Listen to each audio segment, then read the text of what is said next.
Individuação, o caminho para tornar-se quem você é. Você pode passar a vida inteira cercado por pessoas, títulos e papéis sociais e ainda assim nunca ter conhecido a si mesmo. Na superfície, você pode parecer forte, decidido, até admirável, mas no fundo, talvez haja um vazio, uma desconexão, uma angústia silenciosa de quem nunca parou para se perguntar: quem sou eu de verdade? Para o psiquiatra suíço Carl Gustav Jung, o processo de descobrir essa resposta é o que ele chamou de individuação, um caminho profundo, muitas vezes doloroso, mas essencial, que leva o ser humano a se tornar aquilo que ele já é em sua essência.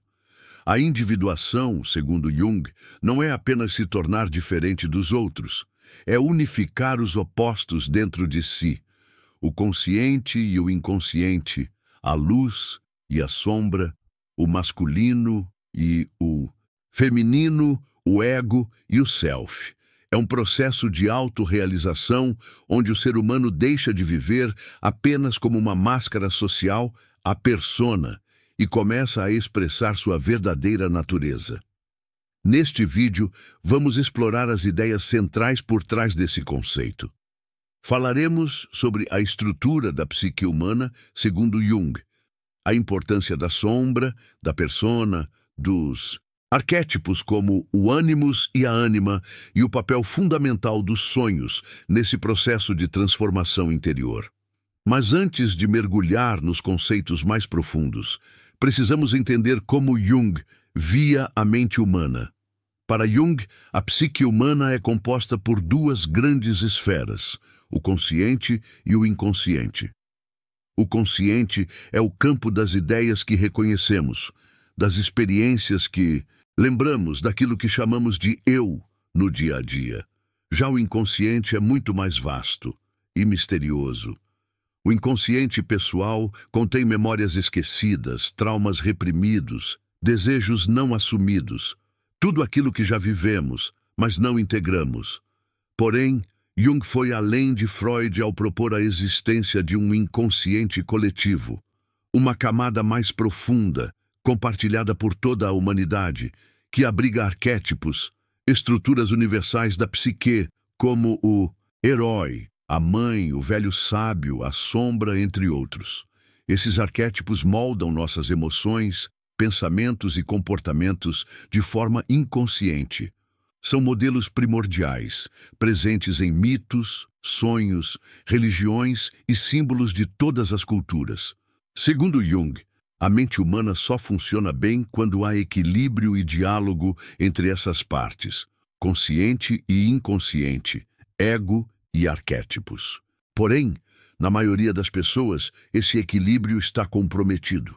Algumas partes da psique são infladas demais, como o ego, enquanto outras são reprimidas ou negligenciadas, como a sombra ou a ânima. Esse desequilíbrio gera conflitos internos, perda de vitalidade e muitas vezes sintomas neuróticos. O processo de individuação busca justamente restaurar a harmonia psíquica, trazendo à luz as partes esquecidas de nós mesmos e assim integrando o ser. Segundo Jung, esse movimento de equilíbrio interior, o processo de individuação, acontece naturalmente desde que não haja grandes bloqueios. O inconsciente busca, por si só, expressar seu conteúdo no mundo exterior. Tudo o que está no inconsciente busca se manifestar, escreveu ele. Mas aqui está o problema. A maioria das pessoas se perde nesse caminho. Elas ficam presas em etapas anteriores do desenvolvimento psíquico, incapazes de integrar conteúdos inconscientes importantes. E quando essas partes reprimidas não vêm à tona, acabam se manifestando de formas distorcidas, em sintomas, crises, angústias, ou mesmo em comportamentos autodestrutivos. Para Jung, os sonhos são uma das principais formas de acessar e compreender o inconsciente. Eles não são apenas imagens aleatórias, são mensagens simbólicas vindas de dentro que revelam aspectos ocultos da nossa psique. Ele dizia: Os sonhos são produtos espontâneos e imparciais da psique inconsciente, fora do controle da vontade. São natureza pura. Mostram a verdade natural sem adornos. Sonhos têm o poder de restaurar nosso equilíbrio psicológico, especialmente quando o ego se afasta demais de sua base interior. Eles corrigem distorções, apontam caminhos, revelam verdades que o consciente não quer enxergar. Por isso, analisar os sonhos tornou-se um pilar fundamental da psicologia junguiana. Através dessa prática, podemos descobrir os conteúdos que precisam ser integrados e, assim, dar continuidade ao processo de individuação. Apesar de serem valiosos, os sonhos nem sempre são fáceis de interpretar. Suas imagens simbólicas podem parecer confusas ou até absurdas. Muitas vezes expressam conteúdos que o ego não quer aceitar, verdades duras, partes reprimidas ou potenciais negligenciados. Por isso, a análise dos sonhos é uma habilidade que exige prática e sensibilidade. Não se trata de buscar respostas prontas, mas de decifrar significados que fazem sentido dentro da jornada pessoal de cada um. Jung afirmava que o autoconhecimento se fortalece conforme aprendemos a dialogar com essas mensagens interiores. Nesse processo, alguns arquétipos aparecem com frequência nos sonhos, pois representam partes da personalidade que estão subdesenvolvidas e precisam ser integradas. O primeiro deles, e um dos mais importantes, é a persona. O termo vem do latim e significa literalmente máscara. Nos tempos romanos, era a máscara usada pelos atores no teatro. Para Jung, a persona é justamente isso. A máscara social que usamos no cotidiano, o papel que desempenhamos para sermos aceitos pela sociedade. Ela não é algo ruim. De fato, precisamos de uma persona para viver em grupo, trabalhar, nos relacionar. O problema começa quando confundimos a persona com quem realmente somos. Quando acreditamos que somos apenas o título que carregamos, o cargo que ocupamos, a imagem que projetamos. Nesse momento, a pessoa se torna prisioneira de sua própria fachada e se distancia do seu eu mais profundo. Jung foi direto ao afirmar: fundamentalmente, a persona não é algo real. É um compromisso entre o indivíduo e a sociedade sobre o que uma pessoa deve parecer ser. A persona é uma realidade parcial, uma adaptação necessária, mas limitada. Quando nos identificamos demais com ela, nos tornamos superficiais, rígidos e desconectados da nossa essência. Nesse estado, podemos até funcionar bem em público, mas internamente sentimos um vazio, uma inquietação, como se estivéssemos encenando a vida ao invés de vivê-la. O primeiro passo do processo de individuação é reconhecer que a persona não é o todo de quem somos. Ela é apenas uma camada da psique. Debaixo dela vivem forças muito mais profundas, especialmente o arquétipo da sombra. A sombra representa tudo aquilo que foi rejeitado, reprimido ou esquecido dentro de nós. Impulsos, desejos, traços de personalidade e até talentos que por algum motivo não foram aceitos socialmente. Muitas vezes, desde a infância, aprendemos que certos comportamentos não são apropriados. E para evitar punições ou rejeição, aprendemos a escondê-los. Mas esconder não é eliminar. Esses conteúdos recalcados não desaparecem. Eles se acumulam no inconsciente, ganhando força. E quanto mais os ignoramos, mais eles se manifestam de forma distorcida, em explosões emocionais, julgamentos exagerados ou até em doenças psicossomáticas. É por isso que Jung via a integração da sombra como um passo essencial para a saúde mental. Confrontar a própria sombra pode ser um dos momentos mais difíceis e, ao mesmo tempo, mais transformadores da jornada interior. Não é fácil admitir que também somos agressivos, invejosos, carentes ou controladores, que há em nós um lado obscuro que gostaríamos de negar. Mas, como dizia Jung, Todos carregam uma sombra, e quanto menos ela for reconhecida na vida consciente, mais escura e densa ela se torna. Ignorar a sombra não a enfraquece, apenas a torna mais perigosa. Quando reprimida, ela atua de forma inconsciente, projetando seus conteúdos em outras pessoas. Ou seja, passamos a ver nos outros tudo aquilo que negamos em nós mesmos. Julgamentos exagerados, raiva sem explicação, antipatia imediata. Muitas vezes são pistas de que estamos lidando com projeções da nossa própria sombra. Só conseguimos evoluir de fato quando deixamos de apontar o dedo para fora e começamos a olhar para dentro. Mas a sombra não é composta apenas por traços negativos. Muitas vezes, partes positivas de nós também ficam aprisionadas nela, como criatividade, coragem, sensibilidade ou espontaneidade. Essas qualidades foram deixadas de lado por não se encaixarem nas expectativas sociais ou familiares. Por isso, integrar a sombra não significa se tornar alguém pior, mas sim mais completo. É recuperar energia psíquica antes reprimida. É abrir caminho para a autenticidade e a liberdade interior. Após enfrentar e integrar a sombra, o processo de individuação conduz o indivíduo a um contato ainda mais profundo com o inconsciente, o encontro com os arquétipos do ânima e do ânimos.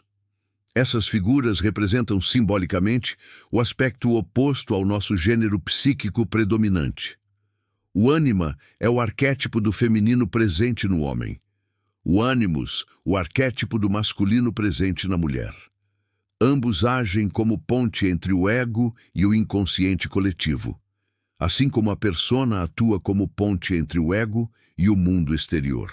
Enquanto a persona nos protege dos julgamentos da sociedade, o ânima e o ânimus protegem o ego do impacto bruto das profundezas do inconsciente. Mas essa proteção, se não for compreendida, pode se transformar em bloqueio. É por isso que Jung enfatizou a importância de conhecer e dialogar com essas forças interiores. O contato com essas figuras normalmente surge por meio de sonhos ou visões, geralmente representadas por figuras do sexo oposto que aparecem com sabedoria, provocação ou orientação. Jung observou que tais encontros frequentemente ocorrem em momentos de crise, transição ou vazio existencial, oferecendo uma espécie de chave simbólica para abrir portas internas que o ego sozinho não conseguiria.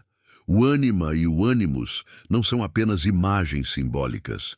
Eles representam uma função psíquica, vital para a totalidade do ser. E o contato com essas forças pode inaugurar uma fase profunda de transformação interior. Para Jung, o encontro com o ânima ou ânimus vai ainda mais fundo do que o encontro com a sombra. Se a sombra é composta por aspectos rejeitados e ocultos da personalidade, o ânima e o ânimus representam portais para as dimensões mais elevadas e universais da psique.